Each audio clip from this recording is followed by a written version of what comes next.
Imagine कीजिए कि आपको अपना घर बनाना है, लेकिन घर बनाने के लिए आपके पास ना तो नक्शा है, ना कोई प्लान है, और घर बनाने के लिए आपके पास पैसे भी नहीं है, ना कोई आपको लोन दे रहा है। ऊपर से जहां आपको घर बनाना है वो जमीन जो है वो फ्लैट नहीं है, ऊपर नीचे है, तो आपको घर बनाने काफ़ी डिफिकल्टी होगी। ऑफ कोर्स घर बनाने में काफ़ी डिफिकल्टी आपको होगी।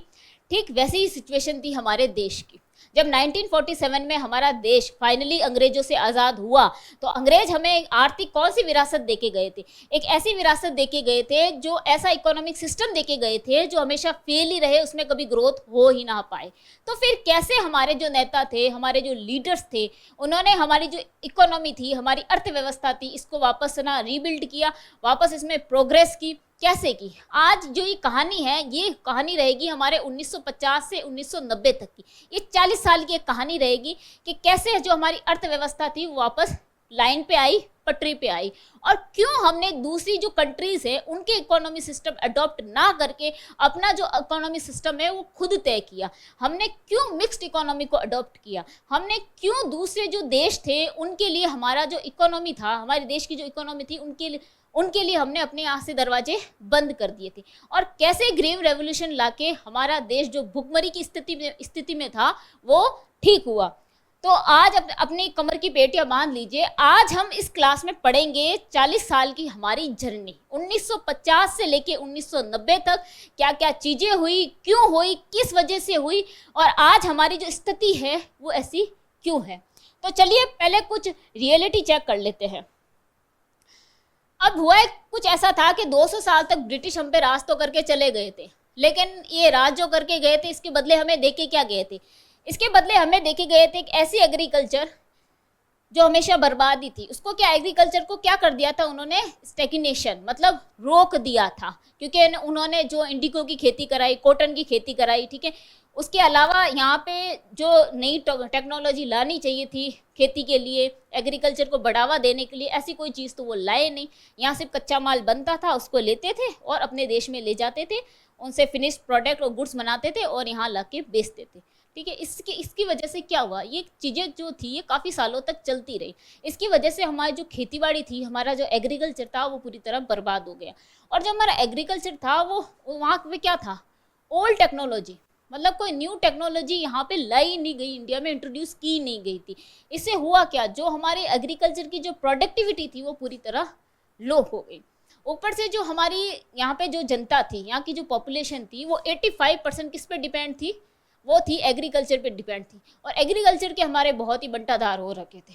ऊपर से हमारे जो एग्रीकल्चर का सिस्टम था वो डिपेंड था मॉनसून के ऊपर, बारिश के ऊपर। अगर मॉनसून अच्छा हुआ, बारिश अच्छी हुई तो फसल अच्छी होगी, बारिश अच्छी नहीं हुई तो फसल बर्बाद होगी। तो ये सिस्टम चल रहा था। दूसरा था नैरो इंडस्ट्रियल बेस्ड। अब इंडस्ट्री नहीं थी हमारे यहाँ पे, और जितनी बची कुची पहले थी वो अंग्रेजों ने बर्बाद कर दी थी। कुछ इक्का दुक्का थी, जैसे कॉटन, जो टेक्सटाइल की, जूट की कुछ मिल्स थी हमारे यहाँ पर, ठीक है। जो हमारे जमशेद टाटा जी है, 1907 में उन्होंने जो स्टार्ट की थी Tata iron and steel company, ठीक है। जो जमशेद जी टाटा ने स्टार्ट की थी, इक्का दुक्का यहाँ पे कंपनी थी, पर वो इनफ नहीं थी जीडीपी के ग्रोथ के लिए। क्यों नहीं थी? इक्का दुक्का ही थी। इनके पास भी इतने कोई पैसे थे नहीं कि और इंडस्ट्रीज बना सके और एम्प्लॉयमेंट दे सके, तो ये हाल हो रखे थे। तीसरा था डीप सीटेड इनइक्वलिटी। हमारे यहाँ पर असमानता बहुत थी। क्यों थी? कि अंग्रेज हमें देके गए थे जमींदारी सिस्टम। अब इस जमींदारी सिस्टम में क्या था कि इनका ये काम होता था कि जो भी किसान है, खेती कर रहे हैं, उनसे रेंट का जो कलेक्शन है वो कलेक्ट करना। अब एग्रीकल्चर में कितना है ना, न्यू टेक्नोलॉजी लानी है। अगर कहीं पे अकाल पड़ गया, या फिर हम कोई ये कह सकते हैं कि कैनाल, या फिर हम नहर की जो चीज़ें हैं, जो कैनाल या नहर जैसी है ना, जो डेवलपमेंट है हम कर सके। अगर अकाल पड़ गया तो पानी तो होगा एटलीस्ट, नहीं, इनको कोई मतलब नहीं था। इन्होंने एग्रीकल्चर, खेतीबाड़ी, फार्मिंग के इम्प्रूवमेंट के लिए कोई काम नहीं किया था। इनको ओनली मतलब था रेंट कलेक्शन से। तो जमींदारी एक तो हमें ये मिला हुआ था।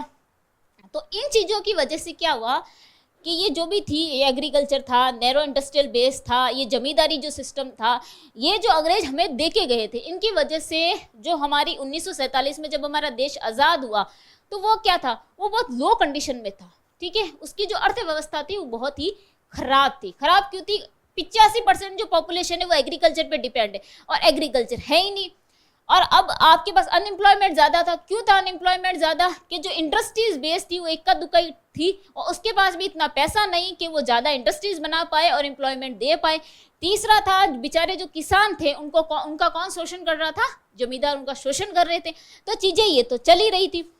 तो फिर हुआ ऐसा कि अब डिसीजन ये लिया गया कि कुछ तो करना पड़ेगा, ऐसा तो नहीं चलेगा, ठीक है, कुछ तो हम अपनी जो इकोनॉमी है उसको वापस रीबिल्ड करना पड़ेगा, उसमें वापस ग्रोथ लानी पड़ेगी और लोगों के लिए काम करना पड़ेगा। तो फाइनली जब 15 अगस्त 1947 को 200 साल रूल के बाद में ब्रिटिश रूल से हमारा 200 साल के ब्रिटिश रूल के बाद में जब हमारा देश आज़ाद हुआ तो उसको नेशन को हमें वापस क्या करना था? रीबिल्ड करना था। वापस हमें जो हमारी अर्थव्यवस्था थी वो सही करनी थी। पर ये अर्थव्यवस्था हमें सही करनी तो थी, लेकिन इसमें किसी पर्टिकुलर समाज या लोगों को लेकर नहीं करनी थी, ये पूरे देश के लिए करनी थी। मतलब जो अमीर हो, गरीब हो, अपर कास्ट हो, लोअर कास्ट हो, सबके वेलफेयर के लिए काम करना था। तो अब क्वेश्चन ये था, हमारे लीडर्स जो थे उनके सामने क्वेश्चन ये था कि हमारा जो इकोनॉमिक सिस्टम है वो कैसा होना चाहिए, हम कौन सा इकोनॉमिक सिस्टम अपनाएं। अब इनके पास दो चारे थे, मतलब दो रास्ते थे। इसमें फर्स्ट रास्ता ये था इनके पास में कि कैपिटलिज्म अपनाएं, यूएस का। लेकिन अगर ये कैपिटलिज्म अपनाते हैं तो क्या होगा? सब प्राइवेट हो जाएगा, और प्राइवेट होगा, अगर प्राइवेट कंपनियों के हाथ में चीज़ें गई तो वो ओनली बिजनेस माइंडसेट से, प्रॉफिट माइंडसेट से वो काम करती है। तो इससे क्या होगा? गरीब तो और गरीब हो जाएगा, अमीर तो और अमीर हो जाएगा। तो ये तो हम कैपिटलिज्म तो हम यहाँ पर नहीं अपना सकते थे। दूसरा था Soviet style socialism, Soviet union उस वक्त का, इस वक्त का हमारा रशिया, उस वक्त उसको सोवियत यूनियन कहा करते थे। वहाँ पे सोशलिज्म था। अब इस सोशलिज्म में क्या होता है कि जितना सब कुछ होता है वो गवर्नमेंट का होता है, पब्लिक जैसी जो प्राइवेट कंपनीज है वैसा कोई वहाँ पे रूल नहीं होता है, प्राइवेट कंपनीज होती ही नहीं है, ना कोई प्राइवेट आपकी प्रॉपर्टी होगी, सब कुछ गवर्नमेंट के हाथ में होगा, आपके अकॉर्डिंग आपको गुड्स और सर्विसेज प्रोवाइड कर दी जाएगी, ठीक है। लेकिन इससे क्या होगा? इससे तो डेमोक्रेसी जो होगी वो खत्म हो जाएगी। तो जो हमारे नेहरू जी थे, हमारे BR अम्बेडकर जी थे, जितने भी हमारे बड़े बड़े लीडर्स थे, सरदार वल्लभ भाई पटेल जी थे, उनके सबके सामने एक ही चीज़ थी कि क्या अपनाएं। आप कैपिटलिज्म भी नहीं अपना सकते पूरी तरह, आप सोशलिज्म भी नहीं अपना सकते। तो इन्होंने क्या किया? इन्होंने बीच का रास्ता अपनाया, इन्होंने अपनाई मिक्स्ड इकोनॉमी। अब ये मिक्स्ड इकोनॉमी पे एक प्रॉपर पूरा एक डिटेल वीडियो बना हुआ है जो आपको डिस्क्रिप्शन में दे दिया जाएगा, गो एंड चेकआउट। उसमें प्रॉपर डिटेल दी गई है कि मिक्स्ड इकोनॉमी कहाँ से ली गई थी, क्यों ली गई थी, कैसे ली गई थी, हमने ये क्यों अडॉप्ट की। हमने जब मिक्स्ड इकोनॉमी को इंडिया के अंदर अडॉप्ट किया तो ये हमारा बनाया हुआ है। कैसे बनाया हुआ है इसको आपको ऊपर से थोड़ा समझा देते हैं कि मिक्स्ड इकोनॉमी में कैपिटलिज्म और जो सोशलिज्म है उसके पॉजिटिव पॉइंट को हमारे देश ने अपनाया, ठीक है, उनको अपनाया और उनके नेगेटिव जो पॉइंट थे उनको हटा दिया। इससे बनी हमारे देश की मिक्स्ड इकोनॉमी, ठीक है। तो अब इस मिक्स्ड इकोनॉमी में क्या था, इसके थ्रू हमारी क्या होगी? एक सोशलिस्ट सोसाइटी होगी, जिसमें क्या होगा? जिसमें पब्लिक सेक्टर भी होगा, जिसमें प्राइवेट प्रॉपर्टी भी होगी और जिसमें डेमोक्रेसी भी होगी। मतलब जो सोशलिज्म और कैपिटलिज्म की अच्छी चीज़ें थी वो हमने सारी अडॉप्ट कर ली, ठीक है। अब इसमें जो मार्केट, मतलब जो प्राइवेट ना कंपनीज होगी, उनको वो चीज़ें दी जाएगी जो वो कर सकते हैं, जैसे ना चिप्स बनाना, बिस्किट बनाना, कपड़े बनाना, जो बेसिक चीज़ें होती हैं हम लोगों के लिए, ठीक, वो कौन बनाएगी? वो बनाएगी प्राइवेट कंपनी। गवर्नमेंट क्या करेगी? गवर्नमेंट जितने बड़े बड़े मुद्दे हैं जो है ना प्रॉफिट तो नहीं देते हैं, लेकिन जो हमारी पब्लिक है, देश है, उसकी वेलफेयर के लिए ज़रूरी है, जैसे सिक्योरिटी पॉइंट ऑफ व्यू से ज़रूरी है कि न्यूक्लियर पावर प्लांट वगैरह होता है, ये हम प्राइवेट को नहीं दे सकते। ऊपर से जो रोड्स है, एजुकेशंस है, हॉस्पिटल्स है, ये हमारे लोगों के लिए ज़रूरी है, ठीक है, लेकिन ये ज़्यादा कोई प्रॉफिट नहीं देते, ये सारे गवर्नमेंट के अंडर में रहेंगे। अब चीज़ ये थी कि अब प्राइवेट और जो हमारी प्राइवेट कंपनीज जो थी वो और गवर्नमेंट, ये सब मिलके, दोनों मिलके क्या करेगी? डिसीजन लेगी देश के लिए कि क्या बनाना है, कैसे बनाना है और कितना डिस्ट्रीब्यूट करना है लोगों में। तो ये दोनों मिलके इन्होंने ये डिसीजन लिया। अब इसको इम्प्लीमेंट कैसे किया गया? इसको इम्प्लीमेंट किया गया प्रॉपरली इंडस्ट्रियल पॉलिसी रिजोल्यूशन 1948 में। कैसे किया गया ये हम आगे जाके समझेंगे, इसको प्रॉपरली इम्प्लीमेंट कैसे किया गया। अब लाया गया कि अब आपने ये तो तय कर लिया हमारे नेताओं ने कि हम जो इकोनॉमी सिस्टम है हमारा खुद का बनाएंगे, खुद का उन्होंने बनाया मिक्स्ड इकोनॉमी, कैपिटलिज्म सोशलिज्म के पॉजिटिव पॉइंट्स लेके, ठीक है, ये तय हो गया। अब बात ये थी कि आपने ये तो तय कर लिया कि इकोनॉमिक सिस्टम आपका होगा कैसा, लेकिन आप ये तो बताइए कि अब इसको इम्प्लीमेंट कैसे करना है। तो इन्होंने इम्प्लीमेंट करने के लिए बनाया 1950 के अंदर प्लानिंग कमीशन, मतलब एक प्लान बनाइए फिर बाद में हम इम्प्लीमेंट करेंगे। तो प्लानिंग कमीशन बनाएगी। इस प्लानिंग कमीशन के जो चेयरमैन थे वो थे हमारे नेहरू जी, उस वक्त के वो पीएम थे, तो हमारे नेहरू जी इसके चेयरमैन थे। अब प्लानिंग कमीशन के जब भी बनती है प्लानिंग कमीशन, आगे 5 सालों के लिए क्या काम होगा, ठीक है, उसके हमेशा चेयरमैन पीएम ही होते हैं। उस वक्त के जो प्रेजेंट पीएम होंगे वही उसके चेयरमैन होंगे, ये हमेशा होता है। तो उस वक्त नेहरू जी थे तो वो चेयरमैन थे। अब इसके अंदर बनाया गया 5 ईयर प्लान। क्या प्लान बनाया गया कि अगले 5 साल तक हमें कौन सी चीज़ें अचीव करनी है, कौन सी जो हमारे देश के लिए सही है गलत है निकालनी है, और कौन सी चीज़ें अडॉप्ट करनी है, इंडस्ट्री के बेसिस पे हमें क्या काम करना है, लोगों के वेलफेयर के लिए क्या काम करना है, लोगों के एजुकेशन के मामले में, हॉस्पिटल, इंफ्रास्ट्रक्चर, इन सब के जो मुद्दे थे हमारे देश में, ठीक है, हमारी जो आर्थिक स्थिति थी इसको वापस रीबिल्ड करने में क्या काम, जो वापस इसको सही करने में हमें क्या क्या काम करने, वो सारा तय किया गया था। तो 5 ईयर प्लान होता क्या, थोड़ा इसको समझिए कि प्लान तो 20 साल का था, प्लान तो होता है 20 साल का ही, ठीक है। आप ये समझ सकते हैं कि आज जो हमारी सेंटर की गवर्नमेंट है उसने ये कहा है कि दोस्त 2047 तक हमारे देश में ये चीज़ें होगी, हमारा देश इतना मॉडर्न हो जाएगा, ये हो जाएगा, ठीक है। तो ये 5 ईयर प्लान में ही है। लेकिन आप कहेंगे मैडम ये तो 22 साल बाद की बात कर रहे हो, तो 5 साल 5 ईयर प्लान कैसे। तो 5 ईयर प्लान को ऐसे समझिए कि किया तो गया था 20 साल का प्लान कि क्या होगा, लेकिन इस 20 साल के प्लान को क्या कर दिया गया, छोटे छोटे टुकड़ों में बांट दिया गया। आपको अगर कोई बड़ा गोल अचीव करना हो तो उसको क्या कीजिए, छोटे छोटे क्या कीजिए, गोल में बांट दीजिए। तो 5 साल के 5-5 साल के उसको प्लान में बांट दिया गया कि अगले 5 साल तक ये होगा, अगले 5 साल तक ये होगा, अगले 5 साल तक ये होगा। तो इस 20 साल के प्लान को 5-5 साल के जो है ना प्लान थे उसमें बांट दिया गया। इसको 5 ईयर प्लान कहते हैं, ठीक है।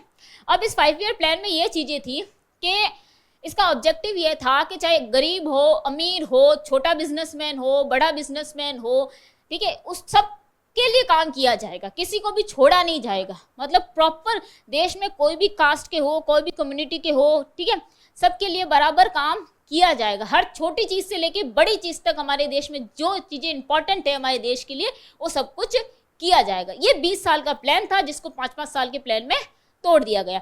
चलो हमने अपनी इकोनॉमी सिस्टम तय कर ली। अब हमारे जो लीडर्स थे, हमारे जो नेता थे, उन्होंने ये तो तय कर लिया था कि हमारी जो इकोनॉमी होगी वो कौन सी होगी, मिक्स्ड इकोनॉमी होगी। अब इस मिक्स्ड इकोनॉमी को प्लान कैसे किया गया, मतलब प्लानिंग क्या बनाई गई, 20 साल का प्लान बनाया गया जिसको 5-5 साल के जो 5 ईयर प्लान में तोड़ दिया गया, ठीक है। अब इस प्लानिंग कमीशन को बनाने में खूब जो लोग थे, जो बड़े बड़े लीडर्स थे, इंटेलेक्चुअल लोग थे, वो उन्होंने पार्टिसिपेट किया था और इस प्लानिंग कमीशन के अंदर। लेकिन जो सबसे बड़ा जिनका माइंड सेट था, जिनको हम कहते हैं the architect of Indian planning, वो कौन थे, वो थे प्रशांत चंद्र महालनोबिस, पीसी महालनोबिस ने किया था। ये जो 5 ईयर प्लान था इसके सबसे बड़े जो मास्टरमाइंड थे वो यही थे, ठीक है। ऊपर से ये मैथमेटिशियंस भी थे, ये बहुत ज़्यादा एजुकेटेड भी थे। इसके अलावा ये फाउंडर थे, किसके थे, इंडियन स्टैटिस्टिकल इंस्टीट्यूट के ये फाउंडर थे। उसी के साथ ही ये एक मैगजीन भी लिखते थे जिसका नाम था संज्ञा नाम का एक मैगजीन भी ये लिखते थे। उसके अलावा ब्रिटिश रॉयल सोसाइटी का इनको टॉप साइंटिस्ट का एक ना ऑनर भी दिया गया था, एक बहुत बड़ा ये ना अवार्ड होता है, ठीक है। ये उस वक्त किसी इंडियन को मिलना बहुत बड़ी बात हुआ करती थी, ये उसके मेंबर थे, तो ये बहुत बड़ी बात थी, ठीक है। लेकिन सबसे अच्छी बात क्या थी इनमें, ये इंटेलेक्चुअल ओपन थे, ये ओपन माइंडेड थे। मतलब आप अगर इनसे बात करोगे, ठीक है, अगर ये क्या करते थे, लोगों को पूछते थे कि क्या हमारी अर्थव्यवस्था है, इकोनॉमी है, हमारे देश के वेलफेयर के लिए क्या चीज़ें सही है, क्या चीज़ें गलत है, ये लोगों के ओपिनियन लेते थे। चाहे वो ओपिनियन इनके पर्सनल पॉइंट ऑफ व्यू से वो सही हो या नहीं हो, ये ज़रूरी नहीं था, वो देश के वेलफेयर के लिए ज़रूरी है या नहीं है, ये उनके लिए ये मायने रखता था। तो पर्सनल पॉइंट ऑफ व्यू से ये चीज़ें नहीं सोचते थे, ये देश के हित के लिए सोचते थे। और ये सबको मतलब ये ओपन थे कि भाई आपके जो विचार है आप देश के प्रति रख सकते हो, शर्त यह है कि देश के वेलफेयर के लिए होने चाहिए। इसकी वजह से ये ओपन इतना माइंड था इनका, इसकी वजह से ही इन्होंने आगे जाके ये चीज़ बोली थी उस वक्त कि जो हमारे हैवी इंडस्ट्रीज़ है जैसे स्टील है, इलेक्ट्रॉनिक सेक्टर्स है, ठीक है, ये जो बड़ी बड़ी हमारी इंडस्ट्रीज़ है इस पर आप काम कीजिए। देश की ग्रोथ के लिए पहले इन पे काम करना बहुत ज़्यादा ज़रूरी है। और इनकी ये बात मानी भी गई और ये चीज़ सच भी साबित हुई कि जब हमने अपने हैवी इंडस्ट्रीज़ पे काम किया तो उन हैवी इंडस्ट्रीज़ की वजह से हमारे जीडीपी की जो ग्रोथ थी उस वक्त बहुत ज़्यादा हो गई थी। चलिए, आप जो हमारे प्लानिंग कमीशन के जो मास्टरमाइंड थे उनसे भी मिल लिए। अब हम 4 पिलर देखते हैं, the 4 pillar of the blueprint. अब 4 जो पिलर थे, कौन से पिलर्स पे हमें काम करना था, 4 कौन से बड़े मुद्दे थे जिनको पहले हमें काम करना था। उन्होंने तो बता दिया था कि भाई जो हैवी इंडस्ट्रीज है उन पे काम कीजिए, ठीक है, लेकिन 4 पिलर्स हम लेके चलते हैं कि कहाँ हमें ज़्यादा काम करने की ज़रूरत है। फर्स्ट ये था, increase the country's capacity to produce goods and services. मतलब आप अपने देश के अंदर गुड्स और सर्विसेज है यहीं बनाइए, जितनी चीज़ें हैं जो हमारे देश के अंदर वो यहीं बननी चाहिए और हम अपने देश की चीज़ें ही खरीदेंगे। इससे क्या होगा, सिंपल था कि हमारी जो जीडीपी है उसमें ग्रोथ होगी, ठीक है। फर्स्ट मुद्दा ये था इनका। सेकंड इनका ये था कि मॉडर्नाइजेशन, न्यू टेक्नोलॉजी को हमारे इंडस्ट्रीज है, फैक्ट्रीज है, उसमें अडॉप्ट किया जाए। आप याद कीजिएगा कि हम एक सुई के लिए भी ब्रिटिश गवर्नमेंट पे डिपेंड थे। उनकी फैक्ट्रीज में सब चीज़ें, छोटी बड़ी चीज़ भी उनकी फैक्ट्रीज में बनती थी और हम यूज़ करते थे। हमारे यहाँ पे जो टेक्नोलॉजी को लेके, न्यू टेक्नोलॉजी को लेके, मॉडर्नाइजेशन को लेके कोई भी चीज़ नहीं हुई थी। तो एक दूसरा मुद्दा ये था कि मॉडर्नाइजेशन किया जाए, न्यू टेक्नोलॉजीज यहाँ पे अडॉप्ट की जाए। इसी के साथ ही ओनली चीज़ों के मामले में नहीं, आपका जो माइंड सेट है वो भी डेवलप्ड होना चाहिए। जो विमेन एम्पावरमेंट है उसके प्रति भी आप काम कीजिए, पुरुषों के बराबर उनको भी दर्जा दीजिए, एजुकेशन दीजिए, जॉब्स दीजिए, उनको उनमें भी उनके भले के लिए जो चीज़ें हो सकती है आप कीजिए, ठीक है। इनका तीसरा था सेल्फ रिलायंस। अब इसमें क्या था, आत्मनिर्भर। आप फॉरेन जो कंट्रीज़ है उनसे सामान मत खरीदिए, कम ही खरीदिए, जितनी ज़रूरत है वो में भी या नहीं बन रही है तो आप खरीद सकते हैं, अदरवाइज़ फॉरेन कंट्रीज़ की जितनी चीज़ें आप मत खरीदिए। आत्मनिर्भर बनिए, खुद की कंट्रीज़ में ही चीज़ें बनाइए, देश में बनाइए, ठीक है। और चौथा ये था इक्विलिटी, समानता। आप जो गरीब और अमीर में जो डिफरेंस है हमारे अभी देश में, जो जमींदारी सिस्टम था, ठीक है, जो गरीब बहुत ज़्यादा गरीब थे, अमीर बहुत ज़्यादा अमीर थे, इनमें जो डिफरेंस है वो ख़त्म कीजिए। कैसे कर सकते हैं, जो एक आम आदमी है, गरीब आदमी है, उसको जो बेसिक चीज़ें चाहिए, गुड्स और सर्विसेज चाहिए, वो प्रोवाइड कीजिए आप, ठीक है। तो ये 4 मुद्दे थे, ग्रोथ, मॉडर्नाइजेशन, आत्मनिर्भर, सेल्फ रिलायंस और इक्विलिटी, समानता। अब ये 4 हमने पिलर भी देख लिए कि 4 पिलर कौन से थे। लेकिन सब कुछ हो गया कि मिक्स्ड इकोनॉमी हमने अडॉप्ट की, उसके लिए हमने प्लानिंग बनाई, प्लानिंग के जो मास्टरमाइंड थे उनसे मिले, जो 4 मुद्दे थे हमने, जो मोस्ट हमारे इंपॉर्टेंट थे, हमने वो देखे कहाँ काम करना है। लेकिन ये चीज़ करने से पहले हमारे सामने जो देश में सबसे बड़ी चीज़ दिक्कत थी वो थी भुखमरी की। हमारे यहाँ अनाज नहीं था। जो अंग्रेज हमारी हालत करके गए थे एग्रीकल्चर के नाम पर, वो तो हमारा बंटाधार करके ही चले गए थे, इंडस्ट्री बर्बाद करके चले गए थे, तो यह अनाज ही नहीं था। तो अब आपका पेट भरा हुआ होगा तभी आप कुछ सोच पाएंगे, काम कर पाएंगे, तो भुखमरी में तो आप काम कैसे करेंगे। तो देश के जो नेता थे, लीडर थे, उनके सामने एक चैलेंज था कि भाई पहले हमें एग्रीकल्चर को सही करना है। क्यों करना है कि 75 से लेके 85 जो हमारी यहाँ की पॉपुलेशन थी वो किस पे डिपेंड करती थी, वो करती थी डिपेंड एग्रीकल्चर पे, और एग्रीकल्चर हमारी बर्बाद थी। क्योंकि एक तो ना जो अंग्रेज करके गए थे, इंडिगो की खेती करो, कॉटन की खेती करो, उसकी वजह से मॉडर्नाइजेशन हमारे ना एग्रीकल्चर में कभी आया ही नहीं, ठीक है। दूसरा था कि जो जमींदारी सिस्टम था हमारे यहाँ पे, वो ओनली जो गरीब किसान थे उनसे रेंट कलेक्ट करते थे। उनके जो खेती बाड़ी है उसमें क्या इम्प्रूवमेंट हो सकता है, क्या नई चीज़ें लाई जा सकती है, उसके लिए उन्होंने कभी काम किया ही नहीं। चाहे अकाल पड़े, सूखा पड़े, बारिश हो नहीं हो, तुम तो हमें सिर्फ जो लैंड का है वो रेंट दो। तो इनकी चीज़ों की वजह से हमारा जो एग्रीकल्चर था वो पूरी तरह बर्बाद हो चुका था। लेकिन अब इस पर काम करना ज़रूरी था। तो हमारे जो लीडर्स थे, हमारे जो उस वक्त की गवर्नमेंट थी, वो 2 रिफॉर्म लेके आई। पहला क्या लेके आई, लैंड रिफॉर्म, और दूसरा लेके आई ग्रीन रेवोल्यूशन। पहले हम लैंड रिफॉर्म देखते हैं कि इसके थ्रू क्या हुआ हमारे देश में। जब ये लैंड रिफॉर्म लाया गया तो इसके कुछ पॉजिटिव पॉइंट भी थे, इसके कुछ नेगेटिव पॉइंट भी थे। तो पहले हम कुछ पॉजिटिव पॉइंट देखते हैं कि इसके गोल क्या थे।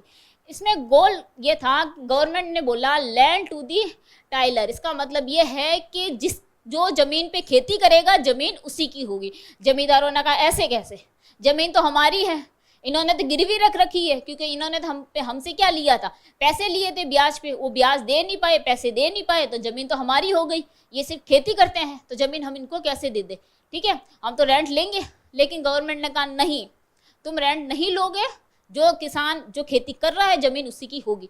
जमींदार नहीं माने, गवर्नमेंट लेके आई लैंड सेलिंग लॉ। अब इस लॉ के थ्रू क्या था कि कोई भी जमींदार एक पर्टिकुलर ना डिसाइड किया गया कि अगर 200 बीघा जमीन है तो सिर्फ वो 50 बीघा ही जमीन रख सकता है। 150 जो बीघा जमीन होगी वो गरीब जो किसान होंगे उनमें बांट दी जाएगी। मतलब आप कितना बीघा जमीन रख सकते हो वो इस लॉ के अंदर डिसाइड कर दिया गया। अब आप क्या करोगे, तो इस लॉ की वजह से 200 जो लाख जो उस वक्त के जो किसान थे उनमें जमीनें बांटी गई थी, ठीक है।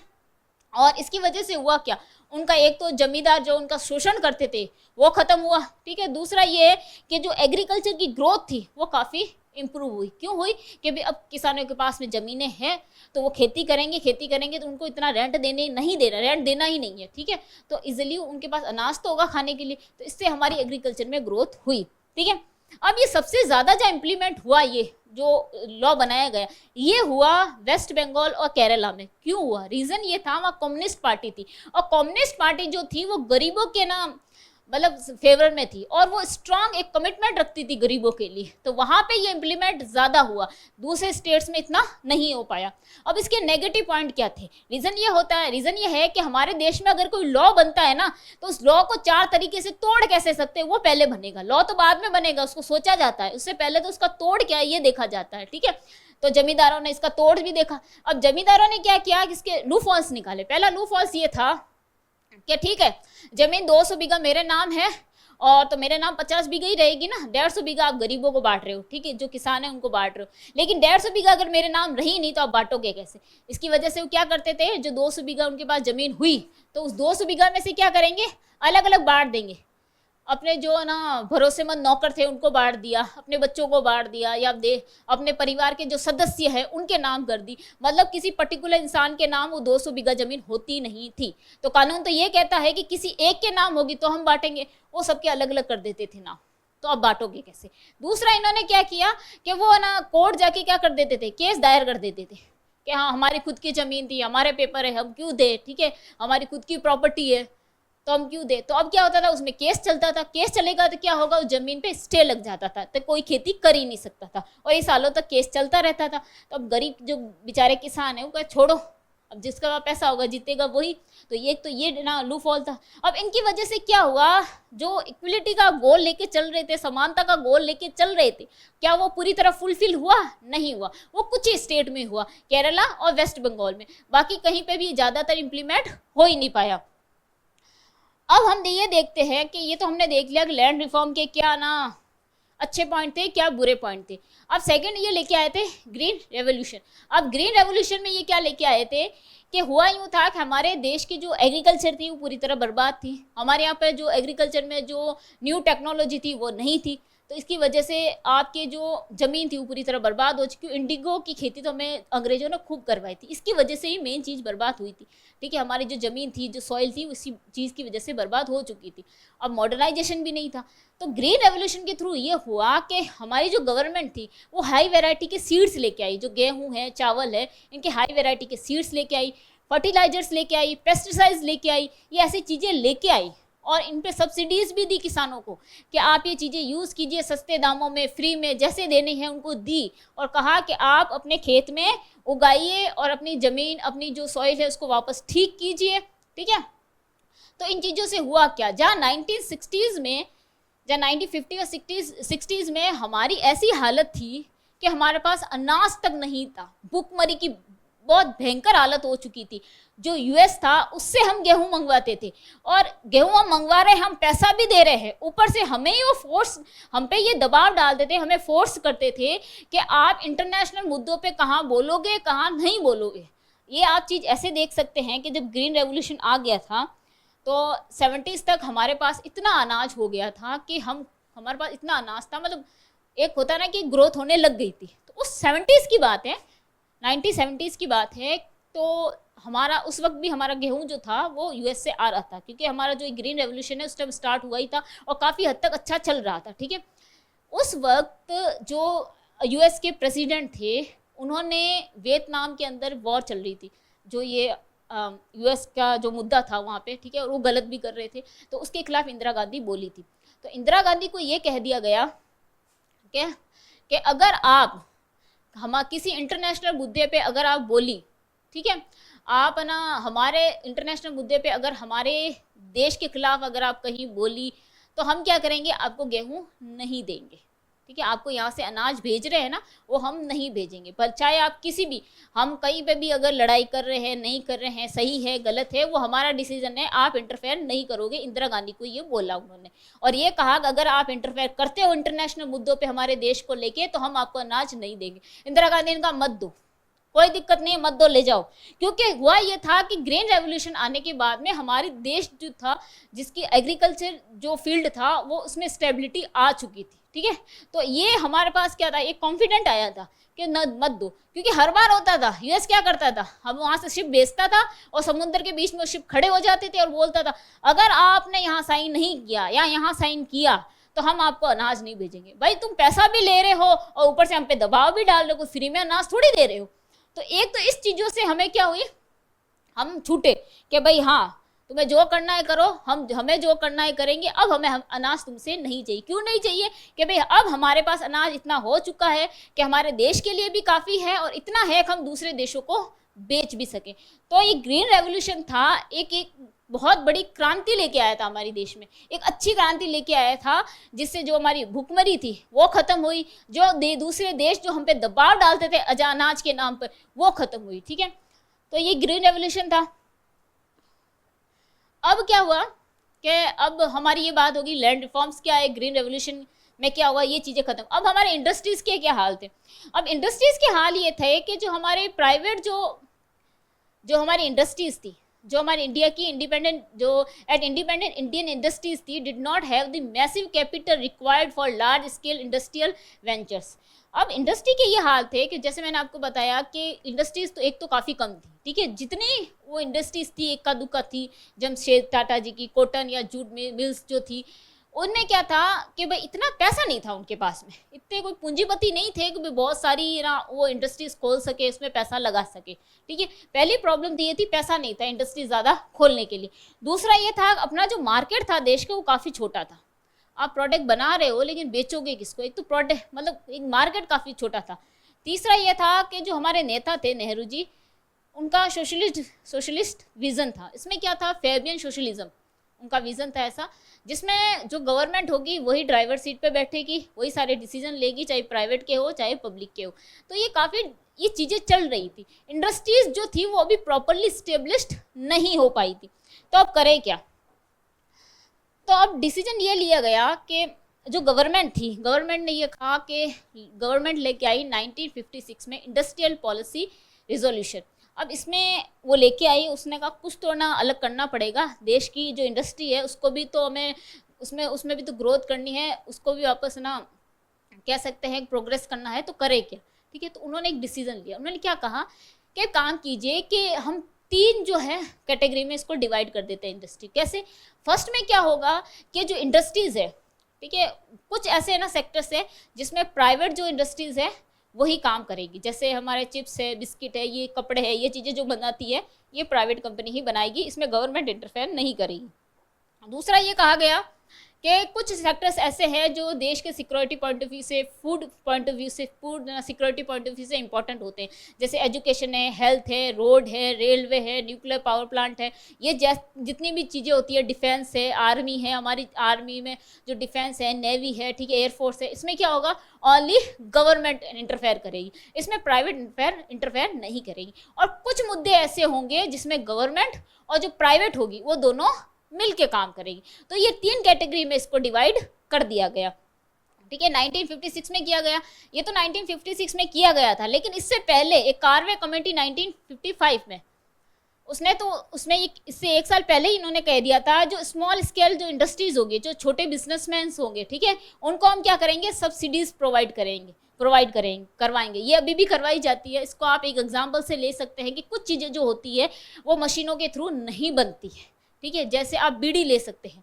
आज भी गांव में जो औरतें होती है वो हाथ से बीड़ी बनाती, उसके लिए कोई मशीन नहीं आती, आज भी उसमें सब्सिडी दी जाती है। ठीक है, तो काफ़ी ऐसे बिजनेसेस हैं छोटे छोटे जो आज भी हाथ से ही किए जाते हैं, उसके लिए मशीनें यूज़ नहीं होती, उसमें क्या दिया जाएगा, सब्सिडीज दी जाएगी और आज भी दी जाती है। तो ये सारा इंडस्ट्रीज़ को लेके और छोटे स्केल पे जो काम होते हैं, लघु जो उद्योग होते हैं, उनको लेके ये डिसीजन सारे ले लिए गए। अब ये सब कुछ अच्छा लग रहा है कि लैंड रिफॉर्म लेके आ गए, ग्रीन रेवोल्यूशन लेके आ गए। ठीक है, हमने इंडस्ट्रीज़ के जो ना मुद्दे थे, जो प्रॉब्लम्स थी, पैसा नहीं है, मार्केट छोटा है, क्योंकि रिस्ट्रिक्शन भी लगा रखे थे गवर्नमेंट ने। ठीक है, और जो हमारे जो गवर्नमेंट थी उसकी सोशलिज्म सोच थी। ठीक है, ओनली लोगों के वेलफेयर के लिए काम करेंगे, तो वो चीज़ें एक मुद्दे थे, लेकिन उन मुद्दों को कैसे सॉल्व किया गया, इन 3 कैटेगरी में डिवाइड करके सॉल्व कर दिया गया, और छोटे जो बिजनेसेस थे उनके लिए भी काम कर लिया गया। लेकिन इसमें सबसे बड़ा जो विलन था अब आया, क्या आया, परमिट लाइसेंस राज। अब इसमें क्या था, इसमें क्या था, अगर आपको कोई इंडस्ट्री बनानी है, कोई आपको फैक्ट्री खोलनी है, कोई प्रोडक्शन करना है, कुछ भी करना है, आपको क्या लेना पड़ेगा, लाइसेंस लेना पड़ेगा। अब ये लाया तो गया था गवर्नमेंट ने जो छोटे बिजनेसमैन हैं उनके फ़ायदे के लिए। कैसे, जो बड़ी कंपनीज़ है अगर उनसे कम्पीट करना हो तो छोटे बिजनेसमैन भी क्या कर सकते हैं, लाइसेंस लेके उनसे कम्पीट कर सकते हैं। ठीक है, अब लाया तो इसलिए गया था, लेकिन इसके कुछ लूप फॉल्स भी थे। इसमें लूप फॉल्स ये थे कि आपने कंपनी बनाने के लिए लाइसेंस ले लिया, ठीक है, ले लिया, लेने के बाद में आप सोचो, आपका ना आटे की आपकी फैक्ट्री है, आप कट्टे बनाते हो आटे के, आपने 100 कट्टे बनाए और बेच दिए। अब मार्केट में डिमांड हो गई कि भाई 150 कट्टे की, तो आपने जो लाइसेंस लिया था वो ओनली कितना लिया था, 100 कट्टे बनाने का। ठीक है, अब आपको एक्स्ट्रा जो 50 कट्टे बनाने हैं, अब डिमांड तो मार्केट में चल रही है, लेकिन आपको 50 एक्स्ट्रा कट्टे बनाने में उसका जो लाइसेंस है वो कहाँ से लेना पड़ेगा, आपको लेना पड़ेगा यहाँ ऑफिस जाके, बाबुओं से, जो बाबू होते हैं हमारे गवर्नमेंट के, उनसे साइन करवा के आपको परमिशन लेनी पड़ेगी इस प्रोटेक्शन के लिए। लेकिन ये जो पेपर वर्क होता था ये बहुत ज़्यादा होता था और बहुत लंबा होता था। ठीक है, मतलब 50 आप बाबुओं से मिलो, 20 जगह आपकी फाइल घूमेगी। एक तो आपने जब इंडस्ट्री स्टेब्लिश की थी उसके लिए आपने ना लाइसेंस लिया था, फिर उसमें कितना सामान बनाना है उसके लिए लिया, उसके बाद में उस सामान से ज़्यादा अगर डिमांड हो रही है, उससे ज़्यादा बनाना है, तो भी आपको लाइसेंस लेना पड़ेगा। तो ये प्रोसेस था, ये बहुत लंबा चलता था। तो इससे क्या हुआ, जो करप्शन है हमारा वो इसी की वजह से ही डेवलप्ड हुआ था, और जो आज करप्शन का जो हम भुगत रहे हैं ना, करप्शन को लेके चीज़ें, वो इसी की वजह से ही भुगत रहे हैं। अब ये चीज़ हुई, ठीक है, कि भाई लाइसेंस राज आया हमारे यहाँ पे, और लाइसेंस राज की वजह से जो आज करप्शन आज भी जो देश में है उसी की वजह से ही है, क्योंकि आपकी जो फाइल्स होगी वो घूमेगी चारों तरफ। अब जब तक वो आप पैसे नहीं दोगे वो पास नहीं होगी। अब जो अमीर होते थे वो तो पास करवा लेंगे पैसे देके, अब जो बेचारे गरीब है वो कहाँ से करवाएंगे। तो ये चीज़ हुई। दूसरा, अब आ जाते हैं कि हमने लोगों के लिए, देश दुनिया के लिए, हमारे जो इकोनॉमी का जो दरवाजे थे, ठीक है, वो बंद क्यों कर दी हमने अपने देश के चारों तरफ किल्लाबंदी क्यों कर दी, इस चीज़ को लेके क्यों कर दी, कि हमें कुछ चीज़ों का डर था। क्या डर था? पहला ये था डर, पहले ये समझते हैं कि हमने क्या क्या चीज़ें मतलब थोपी मतलब क्या क्या ऊपर फोर्स की लोगों के ऊपर, कि भाई आप अगर सीधा मना कर दोगे लोगों को कि भाई आप बाहर की चीज़ें नहीं ले सकते, ठीक है, तो ऐसा थोड़ी होगा। डेमोक्रेसी है हमारे देश में, ऐसे तो पॉसिबल थी नहीं। तो गवर्नमेंट ने क्या किया, टैक्स लगाना स्टार्ट कर दिया। आप जो गुड्स और सर्विसेज अगर बाहर से आप खरीदते हो, कोई कंपनीज भी खरीदती है, लोग भी खरीदते हो, ठीक है, तो उस पर बहुत ज़्यादा टैक्स लगा दिया। दूसरी तरफ फिजिकल उन्होंने लिमिट भी सेट कर दी। क्या लिमिट सेट की कि कुछ गुड्स और सर्विसेज है वो आप पूरे साल में इतने ही खरीद सकते, उससे ज़्यादा नहीं कर सकते। और इन्होंने जो टैक्स और जो अपने ऊपर टैक्स लगाया था वो लगाया था लगभग 200% तक का टैक्स लगा दिया था। और लिमिट भी सेट कर दी थी कि भाई इससे ज़्यादा आप कोई भी चीज़ें बाहर से नहीं मंगवा सकते। और जो लिमिट सेट भी की गई थी ना, वो भी अगर चीज़ें मंगवा रहे हो तो भी 200% टैक्स है। तो अब आप ये मानो कि अपने इंडिया के अंदर जो एम्बेसडर उस वक्त कारें बनती थी, ठीक है, अब यहाँ पे चाहे वो कारें हमें महंगी मिल रही है, उसके बदले जो जापान से जो टोयोटा है वो सस्ती मिल रही है। तो हम क्या सोचते थे, भाई टोयोटा मंगवा लेते हैं, ज़्यादा सस्ती है, एम्बेसडर तो ज़्यादा महंगी है, ठीक है। लेकिन आप अगर टोयोटा मंगवा रहे हो तो उस पर कितना % टैक्स लग रहा है, उससे 200% टैक्स लग रहा है। तो अब आप क्या सोचेंगे, रहने दो यार, अपनी जो खुद की कार है यहाँ की देश की वही ठीक है, क्योंकि आप मंगवा रहे हो ना, वो उसी की बराबरी आपको पड़ रही है, तो फिर क्या मतलब, ठीक है, उससे ज़्यादा ही पड़ रही है आपको, तो लोग नहीं मंगवाते थे। तो ये भी था। दूसरा ये डर, अब ये डर क्यों था, डर ये था कि अब ये चीज़ें जो गवर्नमेंट ने थी ये करी क्यों, तो हमारे गवर्नमेंट में डर इस चीज़ का था, एक तो जो हमारी खुद की जो इंडस्ट्रीज थी उसमें अभी इतना पैसा नहीं था, ठीक है, इतना मॉडर्नाइजेशन नहीं था कि वो दूसरी जो कंट्रीज़ की जो इंडस्ट्रीज है उनसे कम्पीट कर पाए, इसकी वजह से ये भी डर था। दूसरा डर ये था कि जो हमारी फॉरेन जो एक्सचेंज है, हमारी जो यहाँ का खजाना है, फॉरेन जो पैसे है हमारे पास में, ठीक है, वो क्या हो जाएगा, खत्म हो जाएगा। अब लोग क्या करेंगे, बाहर से अगर सस्ता मिल रहा है तो लोग बाहर से खरीदेंगे, इससे हमारा जो खजाना है देश का वो खत्म हो जाएगा। इसलिए इन्होंने 200% टैक्स लगाया, 200% से भी ज़्यादा थे, एक लिमिट तय की गई थी कि भाई इतना टैक्स उस चीज़ों पे लगेगा। तो इन दो डर की वजह से, एक तो हमारी खुद की इंडस्ट्रीज इतनी डेवलप नहीं थी, दूसरा था कि हमारे पास इतना खजाना भी नहीं था, और अगर जिनके पास पैसे हैं, बहुत से ना सुख सुविधाएं हैं, तो बाहर से चीज़ें लेंगे तो हमारा जो खजाना है वो ख़त्म हो जाएगा। तो इनकी वजह से जो दूसरी दुनिया जो देश था, दूसरे जो देश थे, उनका जो यहाँ पे जो हमारी इकोनॉमिक अर्थव्यवस्था में अगर वो कुछ चीज़ें कंपनियां खोलना चाहते थे, कुछ भी चीज़ें करने चाहते थे, या हमारे यहाँ के लोग भी अगर दूसरे देशों से खरीदना कोई चीज़ चाहते थे, तो उस पर क्या लगा दिया गया था, अच्छा खासा टैक्स लगा दिया गया था, ठीक है। तो इन दो डर की वजह से लगा दिया गया था। अब आगे देखते हैं, ठीक है। अब ये चीज़ें हो गई कि भाई मिक्स्ड इकोनॉमी हमने क्यों अडॉप्ट की थी, उसके बाद में हमने ये देखा था कि प्लानिंग कमीशन क्यों लाई गई थी, उसके बाद में हमने ये देखा कि प्लानिंग कमीशन के जो मास्टरमाइंड थे वो कौन थे, उसके बाद में ये देखा कि जो 4 पिलर्स थे हमारे, ठीक है, वो क्या थे, ठीक है। उसके बाद में हमने देखा कि हमारी जो इंडस्ट्रीज थी उस पर क्या क्या काम किया गया था। उसके बाद में हमने ये देखा कि जो हमारी गवर्नमेंट थी उसने प्राइवेट और जो गवर्नमेंट सेक्टर है उनको 3 भागों में कैसे डिवाइड किया। अब 3 भागों में डिवाइड करने के बाद में जो लाइसेंस राज लाया गया था उसमें क्या ना लूप होल्स थे, और कहाँ थोड़ी अच्छी चीज़ें भी थी, बुरी चीज़ें भी थी। उसके बाद में हमने देखा कि हमने देश दुनिया के लिए अपने इकोनॉमी के दरवाजे क्यों बंद करती है। अब ये फाइनली 40 साल तक ये चीज़ें चलती रही, लेकिन 40 साल का हमें रिजल्ट क्या मिला। अब आते हैं रिजल्ट पे। अब आप ये देखिएगा कि हर सिक्के के 2 पहलू होते हैं, कहीं पॉजिटिव होता है तो कहीं नेगेटिव होता है। तो पहले हम देखते हैं पॉजिटिव पॉइंट क्या था। पॉजिटिव पॉइंट ये था कि 1950 से लेके 1990 तक जो हमने अपना इकोनॉमिक सिस्टम सेट किया था, उसकी वजह से जो हमारी इंडस्ट्रियल ग्रोथ थी वो 13% से लेके 24.6% चली गई थी। मतलब 6% हमारे इकोनॉमिक जीडीपी में ग्रोथ हुआ था। जब है ना ब्रिटिश यहाँ पे थे, उस वक्त जब हमारी जीडीपी थी वो 2% से भी कम थी, बहुत कम थी, माइनस में थी, ठीक है। अब 6% बढ़ गई है, ये बहुत ज़्यादा बढ़ गई थी। दूसरा ये हुआ कि जो हमारे डाइवर्सिफिकेशन था, पहले जहाँ हम सिर्फ कपड़ा बना रहे हैं, खाने की चीज़ें बना रहे हैं, लेकिन अब क्या बना रहे थे, कार बनाए थे, मोटरसाइकिल्स बना रहे थे, ठीक है, एम्बेसडर जैसी कार बना रहे थे, एचएमटी घड़ियाँ बना रहे थे, टीवी बना रहे थे, रेडियो बना रहे थे, काफ़ी इलेक्ट्रॉनिक सामान हमारे देश के अंदर ही प्रोड्यूस हो रहा था, हम बना रहे थे। अब फिर तीसरी चीज़ ये थी कि फूड सिक्योरिटी, जो हम ग्रीन रेवोल्यूशन लेके आए थे, जहाँ यूएस हम पे दबाव डालता था, कहाँ साइन करना कहाँ नहीं करना हम बताएंगे, ठीक है। एक तो उन चीज़ों से हम छूटे, ठीक है, और जो हमारी भुखमरी थी देश की वो भी खत्म हुई। अब हम खुद बेच रहे हैं, जहाँ हमारे पास अनाज नहीं था एक टाइम पे, अब हम खुद बेच रहे हैं, ठीक है। तो ये चीज़ हमारी सॉल्व हुई। चौथी चीज़ हुई कि जो जमींदारी सिस्टम था किसानों के ऊपर वो ख़त्म हुआ, कि हम लैंड सेलिंग जो लॉ लेके आए थे उसके थ्रू आप एक पर्टिकुलर इतनी बिगाई ज़मीन रख सकते हो, बाकी सब गरीबों में बांटती गई। तो ये अच्छे पॉइंट थे। 40 साल में, ये 40 साल की जो जर्नी थी उसमें ये अच्छे पॉइंट निकल कर आए थे और इस पर काम किया गया था, और ये काम किए गए थे ये सही भी थे, ठीक है, देश के वेलफेयर के लिए भी थे। लेकिन कुछ मुद्दे ऐसे भी थे जो खराब भी साबित हुए, मतलब कुछ बैड न्यूज़ भी हमें लास्ट में मिली। क्या मिली? सबसे पहले हमें मिला इनएफिशिएंट पब्लिक सेक्टर। अब क्या था कि लगभग जो कंपनियां थी उस वक्त, उसमें जो कंपनीज थी उस वक्त, वो सारी गवर्नमेंट के अंडर में आती थी, प्राइवेट जो कंपनीज थी वो काफ़ी कम थी। तो इसकी वजह से क्या होता था कि जो ग्रोथ होनी चाहिए इंडस्ट्री में वो इतनी नहीं हो पाती थी। क्यों नहीं हो पाती थी?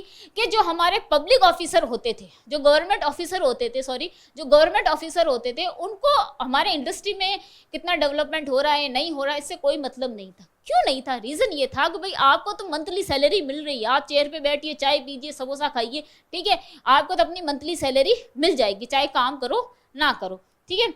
ऊपर से जो हमारा टेलीकम्युनिकेशन था, जैसे बीएसएनएल जैसे हमारे उस वक्त ना टेलीकम्युनिकेशन था, ठीक है, उसमें से बीएसएनएल थी। तो अब बीएसएनएल के लिए क्या है, हमारे देश का है, तो अब उसका कनेक्शन लेने के लिए भी आपको सालों वेट करना पड़ता था, और उससे उसके अलावा उसमें जो सर्विसेज थी वो भी ख़राब थी। तो एयरटेल, वोडाफोन, जो जियो आज आप यूज़ करते हैं ना, उस वक्त नहीं था। उस वक्त इस पर था किसकी मोनोपोली थी? ओनली गवर्नमेंट की मोनोपोली थी। सेकंड इसमें ये था परमिट लाइसेंस राज। अब इसमें क्या था, गवर्नमेंट ने किया तो अच्छा काम था कि भाई जो छोटे बिजनेसमैन हैं वो बड़े जो कंपनीज है, इंडस्ट्रीज है, उससे कम्पीट कर पाए लाइसेंस लेके। लेकिन इससे हुआ क्या, इससे ये हुआ कि आप हर कुछ भी चीज़ प्रोड्यूस कर रहे हो नहीं वापस, तो उस पर लाइसेंस चाहिए आपको। अब जो पूंजीपति है उनके पास तो पैसा है, वो तो बाबू लोगों को पैसा खिलाएंगे और क्या करेंगे, वापस उस ना जो लाइसेंस है उसको रिन्यू करवा लेंगे। लेकिन जो गरीब लोग हैं, जो छोटे बिजनेसमैन है, क्या उनके पास इतना पैसा है कि वो बार बार उस ना लाइसेंस को जाके रिन्यू करवा सके? नहीं, ठीक है। तो इससे हुआ यूँ कि करप्शन बढ़ गया, करप्शन खूब बढ़ा। जिनके पास पैसे हैं वो रेन्यू कराओ, जिसके पास नहीं है वो बैठे रहो।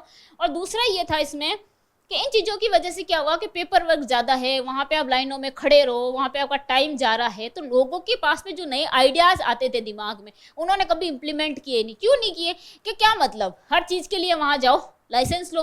दूसरा है कि वहाँ उस वक्त इतना कंपटीशन भी नहीं था कि कोई नई चीज़ इनोवेट करो, कोई नया आइडिया आप लेके आओ, नहीं, कुछ नहीं था। आप ये चीज़ ऐसे समझ सकते हैं कि 1990 से लेके 2000 तक जो एम्बेसडर की जो कारें होती है हमारी, उनकी जो डिज़ाइन थी वो एक जैसी ही थी, उसमें कोई चेंजेस था ही नहीं। उनके मॉडल आपको सब 1990 से लेके 2000 तक एक तरह के ही दिखाई देंगे, ठीक है, उसमें कोई चेंजेस नहीं किया गया था। अब इन लाइसेंस राज ने जन्म दिया ब्यूरोक्रेसी, किसको? करप्शन को, जो आज भी हम भुगत रहे हैं। क्योंकि फाइल पास करानी है, कोई भी काम करवाना है तो हम गवर्नमेंट पे डिपेंड है, और गवर्नमेंट के जो ऑफिसर्स होते हैं, आप पैसा खिलाओगे, घूस खिलाओगे तो वो आपका काम करेंगे, ठीक है। तो ये कुछ इसके नेगेटिव पॉइंट भी निकल के आए थे। अब हुआ यूँ है कि जितनी भी चीज़ें हुई, ठीक है, ठीक है, आपने 40 साल तक जो हमारा इकोनॉमी सिस्टम सेट किया था वो सही था। लेकिन अब 1990 आते आते क्या हुआ, 1990 आते आते ये चीज़ हो गई कि जो हमारी इंडस्ट्रीज़ थी उसमें ज़्यादा ग्रोथ हो ही नहीं पाई। क्यों नहीं हो पाई? कि जो आप लाइसेंस राज लेके आए थे उसमें क्या चलता था, उसमें हर चीज़ को आप क्या कराओ, कोई भी आपने फैक्ट्री के अंदर प्रोड्यूस कर रहे हो तो उस पर लाइसेंस लो। अगर लाइसेंस लोगे तो उस पर क्या लगेगा, पैसा लगेगा, क्योंकि बाबू रिश्वत खाते थे। अब हर किसी के पास पैसा था नहीं, तो इसकी वजह से क्या हुआ, जी जो पूंजीपति थे वो और अमीर, उनके पास पैसा और आता गया, जो गरीब थे वो और गरीब रह गए। तो इसकी वजह से जो नई इंडस्ट्रीज़ थी वो डेवलप नहीं हो पाई। दूसरी तरफ ये था कि आपने क्या किया था कि जो दूसरी जो लोग थे उनके लिए, जो दूसरी कंट्रीज़ हैं उनके लिए हमारे जो इकोनॉमी के सिस्टम थे वो पूरी तरह बंद कर दिए थे। इससे क्या हुआ, आप यहाँ बना रहे हो, यहीं बेच रहे हो, लेकिन क्या हमारा मार्केट इतना बड़ा है कि लोग उस चीज़ को खरीदेंगे? क्या हमारी जो उस टाइम की जो इंडस्ट्रीज़ थी, कोई इक्का दुक्का ही थी जिसके पास थोड़े बहुत पैसे थे, ज़्यादा तो थे नहीं, तो अनएम्प्लॉयमेंट था, ठीक है। अगर दूसरी कोई देश की कंपनियां आएगी, कंपनियां खोलेगी, तो आपके लोगों को ही रोजगार मिलेगा। लेकिन ऐसा तो हुआ नहीं, आपने तो दरवाजे बंद कर दिए हैं। जहाँ देश दुनिया इतनी आगे बढ़ रही है, यहाँ आप अपने देश के अंदर ही बना रहे हो, यहीं बेच रहे हो, और इक्का दुक्का कंपनी चल रही है, और बच्चा कुचा लाइसेंस राज है वो किसी कंपनी को आगे बढ़ने ही नहीं दे रहा है, ठीक है। तो ये सारी चीज़ें चली रही थी। तो अब टाइम था कि आप अपनी इकोनॉमी सिस्टम को चेंज करो। ये टाइम आ गया था कि देश दुनिया के लिए अपने जो इकोनॉमी के आपके दरवाजे हैं, जो आपने किलाबंदी अपने देश के चारों तरफ कर रखी है, इसको खोलिए और आने दीजिए। नई कंपनीज आएगी, इन्वेस्टमेंट करेगी तो एम्प्लॉयमेंट बढ़ेगा, प्रोडक्ट भी बिकेंगे, इंपोर्ट भी होगा और एक्सपोर्ट भी होगा, ठीक है। तो 1991 आते आते 1991 आते आते न्यू इकोनॉमिक पॉलिसी और एलपीजी रिफॉर्म लेके आए थे गवर्नमेंट हमारी, ठीक है। अब ये एलपीजी रिफॉर्म्स वगैरह क्या थे, इनके थ्रू हमारी जो न्यू इकोनॉमी जो सिस्टम है इसको कैसे सेट किया गया, जो देश दुनिया उसके लिए हमारे इकोनॉमी के जो दरवाजे हैं वो कैसे ओपन किए गए, ठीक है। ये सब हम देखेंगे नेक्स्ट वीडियो में, तो सब्सक्राइब जरूर कीजिएगा नेक्स्ट वीडियो के लिए। जब तक के लिए good bye and take care.